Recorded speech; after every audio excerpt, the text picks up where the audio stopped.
Hello, good morning. कैसे हैं आप सभी लोग? उम्मीद करता हूँ बहुत अच्छे होंगे। सभी बहुत अच्छे से तैयारी चलती होगी सभी की। तो आप सभी का एक बार फिर से स्वागत है मेरे YouTube channel general knowledge world में। जैसा कि आप सभी को पता है कि अब कल सीजीएल का एग्ज़ाम हो चुका है। पहले दिन का एग्ज़ाम जो था वो हो चुका है और एग्ज़ाम में वही क्वेश्चन आए हैं जो मैंने आपको बताए थे। जो कहा था वही क्वेश्चन आए हैं। पूरे 20 क्वेश्चन हमारे उसमें फंसे हुए हैं। तो आप सही से तैयारी कर लीजिए, सही से पढ़ लीजिए। आपके भी क्वेश्चन फंस सकते हैं, बशर्ते उस तरीके से आपने पढ़ा हो। और अभी से तैयारी कर लेंगे थोड़ा और भी आ जाएगा, थोड़ा और भी इम्पोर्टेंट है। तो आप सभी लोगों से एक प्रार्थना है कि आप सभी अच्छे से इसे देख लें। खैर, आप अगर मेरे चैनल पर नए हैं तो प्लीज़ वीडियो को शेयर करें, लाइक करें, चैनल को सब्सक्राइब जरूर कर लें ताकि ज़्यादा से ज़्यादा लोगों तक पहुँच सके। शुरू करते हैं आज का सेशन। पहला क्वेश्चन देखते हैं। पहला क्वेश्चन हमारा कहता है, हड़प्पा सभ्यता का तटीय शहर है। हड़प्पा सभ्यता का एक तटीय शहर है। मांडा, बालाकोट, चन्हूदड़ो, लोथल। तो सबसे पहले हम बात कर लें ऑप्शंस की। तो ऑप्शंस में हम देखें लोथल जो था यह एक बंदरगाह है।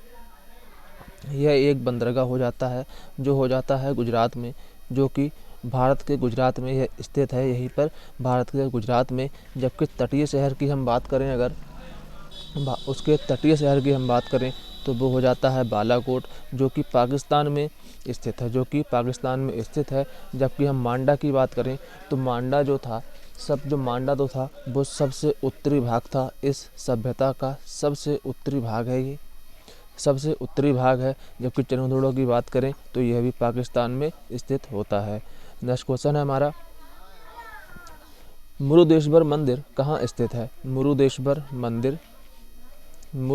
मंदिर कहाँ स्थित होता है? कि मुरुदेश्वर जो मंदिर है वो कहाँ पर स्थित होता है, जाकि इसके बारे में थोड़ा सा हम जानें कि मुरुदेश्वर मंदिर जो है वो सबसे पहली बात कहाँ पर है। तो ये हो जाता है कंदुक पहाड़ियों पर। ये कंदुक पहाड़ियाँ हैं, कंदुक पहाड़ियाँ। अब कंदुक पहाड़ी जिसे पता होगा उसे पता होगा इसका आंसर ये कहाँ पर है। कंदुक पहाड़ियों पर है। और किसको समर्पित है? ये शिव को समर्पित हो जाता है। ये शिव को समर्पित यह मंदिर हो जाता है। और कहाँ स्थित है? ये कर्नाटक में स्थित होता है। कर्नाटक में यह स्थित हो जाता है कंदुक पहाड़ियों पर। शिव को समर्पित है, यह कर्नाटक पर स्थित हो जाता है। नेक्स्ट क्वेश्चन है हमारा, राजा खारवेल के द्वारा किसकी खुदाई करवाई गई थी? राजा खारवेल के द्वारा किसकी खुदाई करवाई गई थी? आपसे जानना चाहेंगे कि राजा खारवेल जो था वो किस वंश का था? तो खारवेल जो था वो चेदी वंश का एक शासक है। चेदी वंश का महानतम ये शासक होता है। इसने एक राजा था जिससे गधे से हल चलवाया था खारवेल ने। सबसे पहली बात इन्होंने कहाँ खुदाई करवाई थी? तो वो करवाई थी खंडगिरी की गुफाएं। खंडगिरी की गुफाएं जो कहाँ पर स्थित होती हैं? जो कि उड़ीसा में स्थित होती हैं। उड़ीसा में स्थित हो जाती हैं। खारवेल ने खंडगिरी की गुफाओं की खुदाई करवाई थी। नेक्स्ट क्वेश्चन है हमारा, दिल्ली सल्तनत का सबसे बड़ा विस्तार किसके समय हुआ था? दिल्ली सल्तनत का सबसे बड़ा विस्तार किसके समय हुआ था? बलबन, इल्तुतमिश, अलाउद्दीन खिलजी या मोहम्मद बिन तुगलक? अगर आप ऑप्शंस में देखेंगे तो एक तो इसमें आप एलिमिनेट कर सकते हैं कि मोहम्मद बिन तुगलक जो था वो तुगलक वंश का एक शासक है। तुगलक वंश का एक शासक है जिसे दुनिया का खान कहा गया, या जौना खां भी इन्हें कहा जाता था।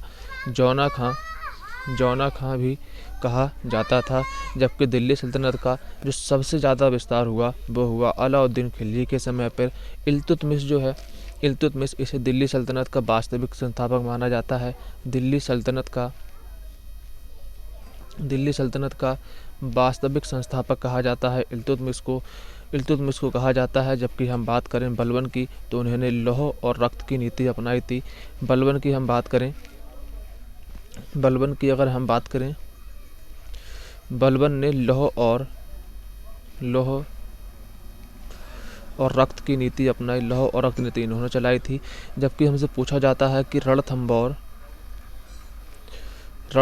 पर आक्रमण करने वाला पहला दिल्ली सल्तनत में कौन था? तो वो था इल्तुतमिश। इल्तुतमिश ही रणथंभौर पर आक्रमण करने वाला पहला दिल्ली सल्तनत का सुल्तान होते हैं। नेक्स्ट क्वेश्चन है हमारा, दादर और नागर हवेली से होकर जाने वाली प्रमुख नदी कौन सी है। ये वो क्वेश्चन है जो इंसान को फंसा देता है एग्जाम हॉल में, और ऐसे क्वेश्चन एसएससी पूछता है। तो इसका आंसर क्या होगा कि दादर और नागर हवेली से होकर जाने वाली प्रमुख नदी है गंगा, ब्रह्मपुत्र, सरस्वती या दमनगंगा। तो सही आंसर इसका क्या होगा, दादर और नागर हवेली जो है, दादर और नागर हवेली के होकर जो गंगा जाती है उसका क्या नाम हो जाता है, उसका नाम हो जाता है दमनगंगा। दमनगंगा हो जाता है। जबकि सरस्वती की बात करें तो यह मेनली गुजरात में बहती है, लेकिन इसकी जो निकलती है, ये जो निकलती है कहाँ से निकलती है, यह राजस्थान से यह निकलती है। नेक्स्ट क्वेश्चन है हमारा, तनाख या तनख, ये तनाख लिखा हुआ है, तनाख लिखा हुआ है किसका एक पवित्र ग्रंथ हो जाता है। हम यहाँ पे बात करें तनाख किसका पवित्र ग्रंथ है। देखिए मुस्लिमों की बात अगर हम कर लें तो यहाँ पे होली कुरान इनकी पवित्र पुस्तक हो जाती है। जबकि हम पारसियों की बात कर लें, यहूदियों की बात कर लें, जैनों की बात कर लें तो यहाँ पे आगम सूत्र भी हो जाते हैं, यहाँ पे आगम इनके कहते हैं। जबकि हम बात करें यहाँ पे तनाख जो है वो किसका एक पवित्र ग्रंथ हो जाता है। तनाख जो है वो हो जाता है यहूदी धर्म से संबंधित हो जाता है। यहूदी धर्म इसका सही आंसर होगा। यहूदी धर्म से यह संबंधित होता है, यहूदी धर्म ही इसका सही आंसर होगा। नेक्स्ट क्वेश्चन है हमारा, कारागम धार्मिक लोक नृत्य कहाँ पर किया जाता है। कारागम एक धार्मिक लोक नृत्य है, वो कहाँ पर किया जाता है, कर्नाटक में, तमिलनाडु में, केरल में या महाराष्ट्र में। तो इसका सही आंसर क्या होगा, ये एक धार्मिक लोक नृत्य है, ये कहाँ किया जाता है। देखिए यहीं पर जिसमें ये किया जाता है वहीं पर किया जाता है कुलट्टम या कोलट्टम, यहीं पर किया जाता है कुम्मी, यहीं पर किया जाता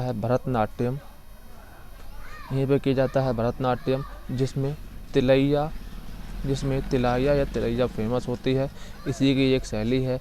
भरतनाट्यम की शैली हम बात कर लें तो भरतनाट्यम की उत्पत्ति मानी जाती है सादर नृत्य से, जो कि लेडीज़ों के द्वारा किया जाता है। तो सही आंसर क्या होगा, इसका सही आंसर होता है तमिलनाडु में। जबकि हम बात करें यहाँ पे महाराष्ट्र की हम बात कर लें तो महाराष्ट्र में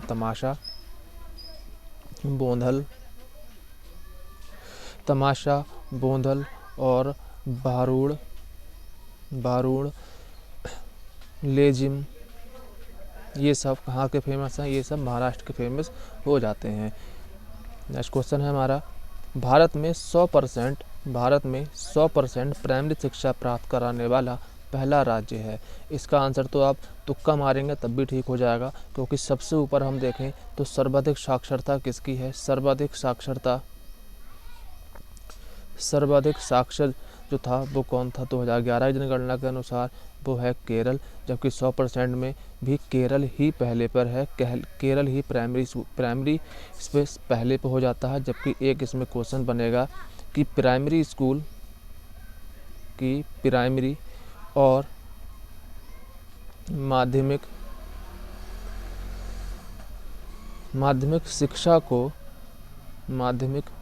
शिक्षा को मिला दिया गया। कहाँ मिला दिया गया, तो वो मिलाया गया है असम में। प्राथमिक और माध्यमिक शिक्षा को एक ही कर दिया गया। कहाँ मिलाया गया, वो असम में किया गया है। इम्पोर्टेंट क्वेश्चन बनेगा ये। नेक्स्ट क्वेश्चन है हमारा, जितिया त्यौहार कहाँ पर मनाया जाता है। जितिया एक त्यौहार है, ये कहाँ पर मनाया जाता है। जितिया जो त्यौहार है वो कहाँ पर मनाया जाता है। इसका सही आंसर क्या होगा, गुजरात में, मध्य प्रदेश में, बिहार में या आंध्र प्रदेश में। तो जितिया त्यौहार जो है वो कहाँ पर मनाया जाता है। देखिए जितिया त्यौहार मनाया जाता है, ये वहीं पर मनाया जाता है जहाँ पर जाट जाटिन मनाया जाता है, यहीं पर। तो और यहीं पर क्या होता है, यहीं पर मधुबनी कला फेमस है। तो इसका सही आंसर पता लग ही गया होगा, वो क्या हो जाता है, बिहार में जितिया त्यौहार मनाया जाता है। जबकि हम बात करें मध्य प्रदेश में, तो मध्य प्रदेश में बहुत सारे होते हैं। इसका याद रखिए कि जितिया त्यौहार कहाँ पे मनाया जाता है, बिहार में मनाया जाता है। जबकि मध्य प्रदेश में मनाया जाता है हरीरी एक त्यौहार मनाया जाता है। पहले से यहाँ पे घड़लिया भी एक है, घड़लिया या गढ़लिया भी मध्य प्रदेश में यह मनाया जाता है। अपना आंसर क्या है? बिहार इसका सही आंसर होता है। नेक्स्ट क्वेश्चन है हमारा, अंतर्राष्ट्रीय पतंग उत्सव, अंतर्राष्ट्रीय जो पतंग उत्सव है वो कहाँ पर मनाया जाता है? गुवाहाटी, मोढेरा, अहमदाबाद या मुंबई? तो अपना सही आंसर क्या होगा? इम्पोर्टेंट क्वेश्चनों की लिस्ट में ये सबसे पहले ही आएगा। इम्पोर्टेंट क्वेश्चन सभी हो रहे हैं लेकिन ये कुछ ज़्यादा ही इम्पोर्टेंट है। तो अंतर्राष्ट्रीय पतंग उत्सव जो है वो कहाँ पर मनाया जाता है? वो मनाया जाता है मोढेरा में। और मोढेरा कहाँ पर हो जाता है ये सबको पता होगा। अहमदाबाद में, मुंबई में, गुवाहाटी में नहीं, बल्कि ये मोढेरा में मनाया जाता है। नेक्स्ट क्वेश्चन है हमारा, भारत में अकाल आयोग की स्थापना, भारत में अकाल आयोग की स्थापना किस वर्ष की गई? भारत में अकाल आयोग की स्थापना किस वर्ष की गई? 1880, 1883, 1878 या 1890? देखिए सबसे पहले हम बात कर लें अकाल आयोग की जो स्थापना की गई वो कब की गई, उसके बाद इसकी रिपोर्ट की हम बात कर लें कि रिपोर्ट कब आई थी। ये भी पता होना चाहिए कि रिपोर्ट कब आई गई थी, कि इसकी अकाल आयोग की जो स्थापना हो इसकी रिपोर्ट कब आई। वो आई थी 1880 में इसकी रिपोर्ट आ गई। जबकि अकाल कोड जो था, जबकि अकाल कोड को लागू जब किया गया तो क्या था? तो था 1883 में। जबकि अपना सही आंसर क्या होगा? 1878 में। अकाल आयोग की स्थापना की गई 1878 में, रिपोर्ट आई 1880 में, अकाल कोड को लागू कर दिया गया 1883 में। नेक्स्ट क्वेश्चन है हमारा, तुला काल मेसर्बो क्या था? ये तुला काल मेसर्बो नहीं है। ये देखिए ये लिखा है कि तुगलक काल में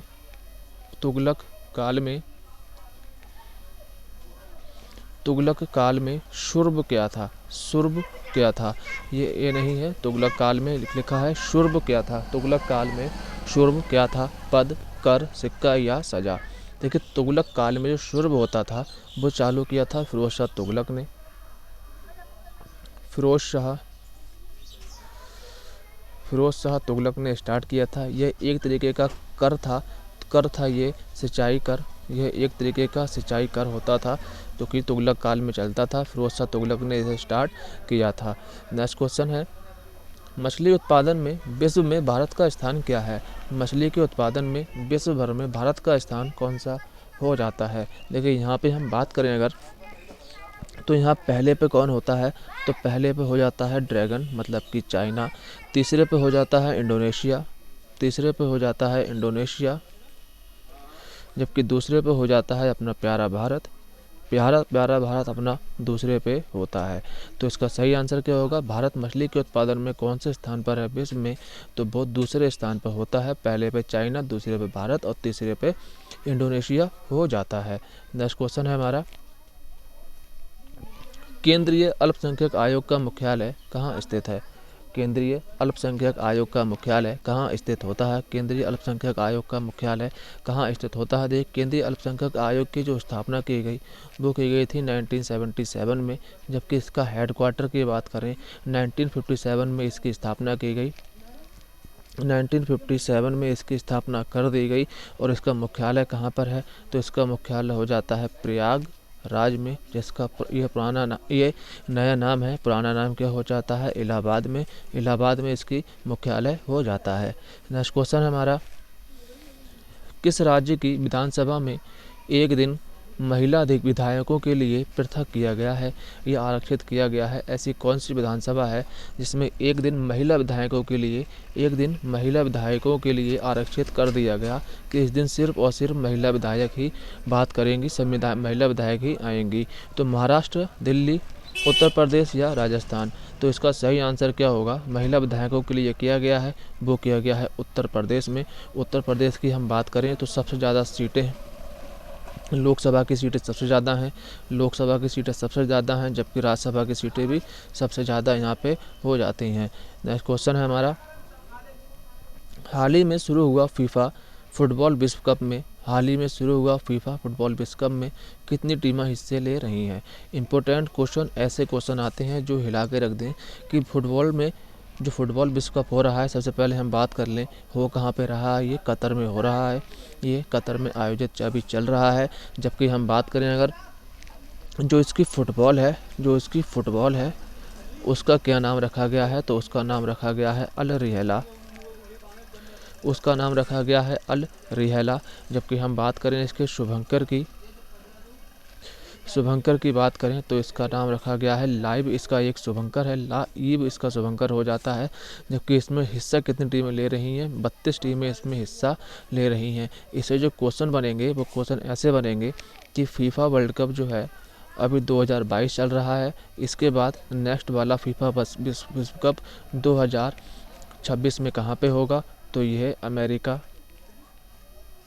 अमेरिका, कनाडा और मैक्सिको, इन तीनों में यह आयोजित किया जाएगा। नेक्स्ट क्वेश्चन है हमारा, 10 कुमार चरित पुस्तक किसके द्वारा लिखी गई है। 10 कुमार चरित पुस्तक किसके द्वारा लिखी गई है, चरक, कनिष्क, दंडी या कोई नहीं। तो अपना सही आंसर क्या होगा, इसी को कहते हैं द टेल ऑफ 10 प्रिंस, इसका एक नाम हो जाता है इंग्लिश में। तो ये लिखी किसने थी, ये लिखी थी दंडी ने। इसमें 10 राजकुमारों की कहानियाँ हैं, इसमें 10 राजकुमारों की कहानी हो जाती है। नेक्स्ट क्वेश्चन है हमारा, लाल कुर्ती आंदोलन शुरू हुआ था। लाल कुर्ती जो आंदोलन था वो कब शुरू हुआ था। लाल कुर्ती आंदोलन के बारे में बात कर लें तो ये शुरू किया था अब्दुल गफ्फार खान ने यह शुरू किया था लाल कुर्ती आंदोलन। इन्हीं को सीमांत गांधी भी ने कहा जाता था, इन्हीं को फ्रंटियर गांधी भी कहा जाता था। तो अपना सही आंसर क्या होगा, जो लाल कुर्ती आंदोलन था वो चला था 1930 में। किसने चलाया था, खान अब्दुल गफ्फार खान। सीमांत गांधी या फ्रंटियर गांधी इन्हें कहा जाता है। 1905 में सभी को पता होगा कि बंगाल का विभाजन कब हुआ, तो 1905 में हुआ था।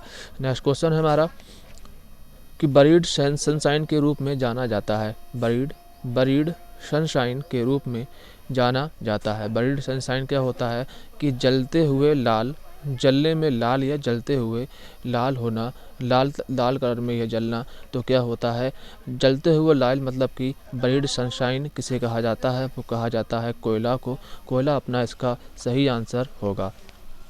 नेक्स्ट क्वेश्चन है कि शांति सागर बांध कहाँ स्थित है। आज का मैं टारगेट रखता हूँ कि आप इस वीडियो को ज़्यादा से ज़्यादा शेयर कर दें, ताकि इस पर कम से कम आज हम 500 का एक टारगेट रखते हैं। अगर आप टारगेट पूरा कर देंगे तो वीडियो अपलोड दूसरी वाली हो जाएगी, अदरवाइज़ वीडियो अपलोड नहीं करेंगे। आप पहले ये टारगेट पूरा करवाइए, 500 लोगों के पास कम से कम ये सेंड हो जाए, सभी लोग कर दीजिए, 500 व्यूज़ इस पर आ जाना चाहिए। तो इसका सही आंसर क्या होगा, शांति सागर बांध जो है वो कहाँ स्थित है। शांति सागर बांध जो है वो स्थित हो जाता है कर्नाटक में शांति सागर बांध स्थित होता है। महाराष्ट्र की हम बात कर लें तो यहाँ पे जायकवाड़ी हो जाता है गोदावरी पर हो जाता है। मध्य प्रदेश में बहुत सारे हैं, जैसे सरदार सरोवर भी हो जाता है। खैर नेक्स्ट क्वेश्चन देखते हैं। खैर नेक्स्ट क्वेश्चन तो नहीं है। उम्मीद करता हूँ आपको वीडियो अच्छी लगी होगी। अगर अच्छी लगे तो प्लीज़ वीडियो को शेयर करें, सब्सक्राइब तो ज़रूर कर दें। और जो आज का हमने टारगेट रखा है कि कहाँ कितने लोगों के पास पहुँचाना है, तो उसे ज़रूर पूरा कर दें, ताकि आपके पास दूसरी वीडियो जल्द से जल्द आ सके। कल ही वीडियो अपलोड हो जाएगी अगर टारगेट पूरा होता है। वीडियो अच्छी लगे तो शेयर करें, लाइक करें एंड सब्सक्राइब जरूर कर दें, ताकि ज़्यादा से ज़्यादा लोगों के पास इसका फ़ायदा पहुंच सके। मिलते हैं तब तक न्यू वीडियो में, तब तक के लिए बाय बाय, थैंक यू।